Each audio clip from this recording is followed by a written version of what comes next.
ಮೊನ್ನೆ ತಾನೇ ನಾನು ನೋಡಿದೆ, ನಮ್ಮ ಸಚಿವರು ಚಲರಾಯಸ್ವಾಮಿ ಅವರು ಒಂದು ಹೇಳಿಕೆ ಕೊಟ್ಟರು, ಜನತಾದಳ ಕಿತ್ತೋಗಿರಿ ಮಂಡ್ಯ ಜಿಲ್ಲೆಯಿಂದ ಅಂತ. ಬಹುಶಃ ಅವರ ಹೇಳಿಕೆಯಿಂದ ಅವ್ರ ವ್ಯಕ್ತಿತ್ವ ಅನಾವರಣ ಆಗಿದೆ. ಮಂಡ್ಯ ಜಿಲ್ಲೆಯಲ್ಲಿ ಚಲರಾಯಸ್ವಾಮಿ ಅವರ ವ್ಯಕ್ತಿತ್ವ ಅನಾವರಣ ಆಗಿದೆಯಾ ಇಲ್ವಾ? ಏಣಿ ಹತ್ತದ ಮೇಲೆ ನಾನು ಡಿಗ್ನಿಫೈಡ್ ಆಗಿ ಹೇಳ್ತೀನಿ, ಯಾಕಂದ್ರೆ ತುಂಬಾ ಪದಗಳಿದೆ ಇದನ್ನು ಹೋಲಿಸಕ್ಕೆ, ಅರ್ಥೈಸಕ್ಕೆ. ಬಟ್ ನಾನು ಅದನ್ನ ಈ ಸಭೆಯಲ್ಲಿ ನಾನು ಬಳಸಕ್ಕೆ ಇಷ್ಟ ಇಲ್ಲ. ಯಾಕೆಂದ್ರೆ ಅವರೇ ಜನ ಟ್ರೋಲ್ ಮಾಡ್ತಾ ಇದ್ದಾರೆ. ಏಣಿ ಹತ್ತದ ಮೇಲೆ ಕಾಲಲ್ಲಿ ಒದೆಯೋದಿದೆಯಲ್ಲ, ಇದನ್ನ ಜನ ಒಪ್ಪುವಂತದ್ದಲ್ಲ, ಸಹಿಸಲ್ಲ.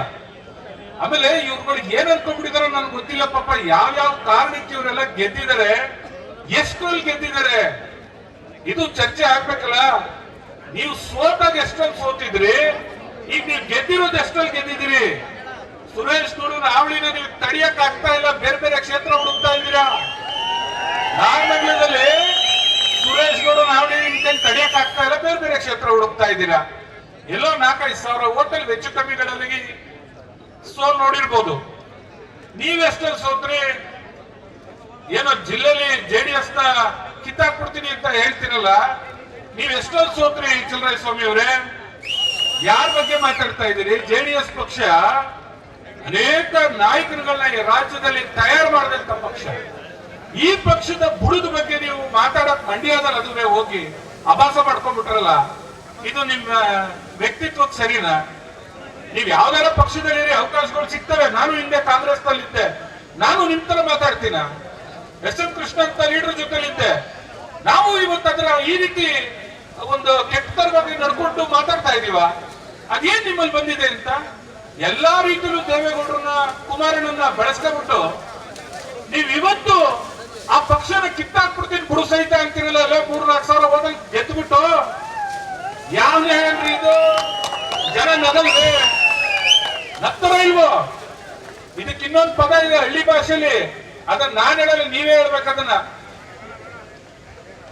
ಆ ಪದ ನೀವೇ ಚರ್ಚೆ ಮಾಡ್ಕೋಬೇಕು.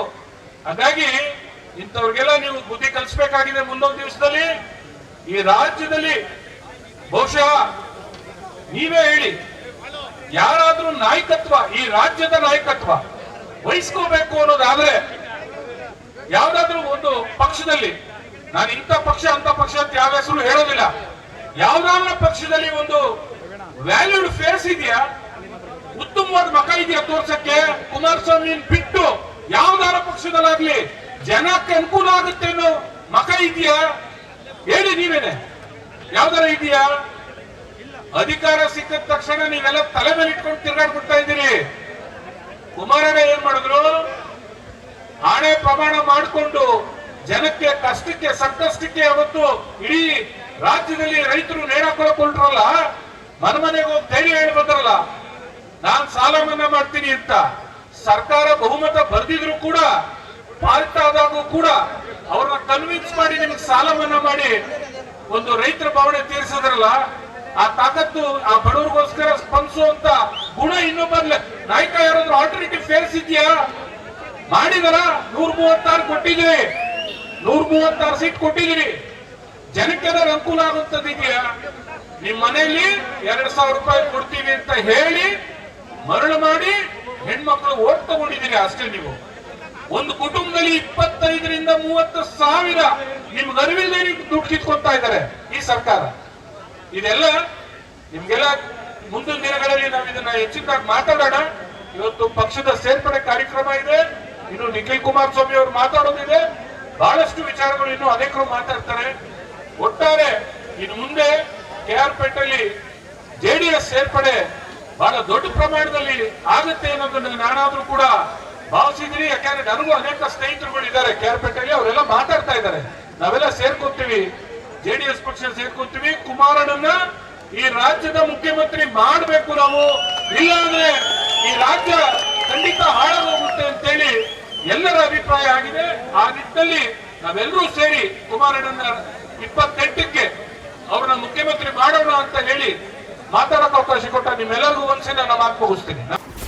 ಕರ್ನಾಟಕ ನ್ಯೂಸ್ ಡಿಜಿಟಲ್ ಚಾನಲ್ ಅನ್ನು ಈಗಲೇ ಸಬ್ಸ್ಕ್ರೈಬ್ ಮಾಡಿ. ಧನ್ಯವಾದಗಳು.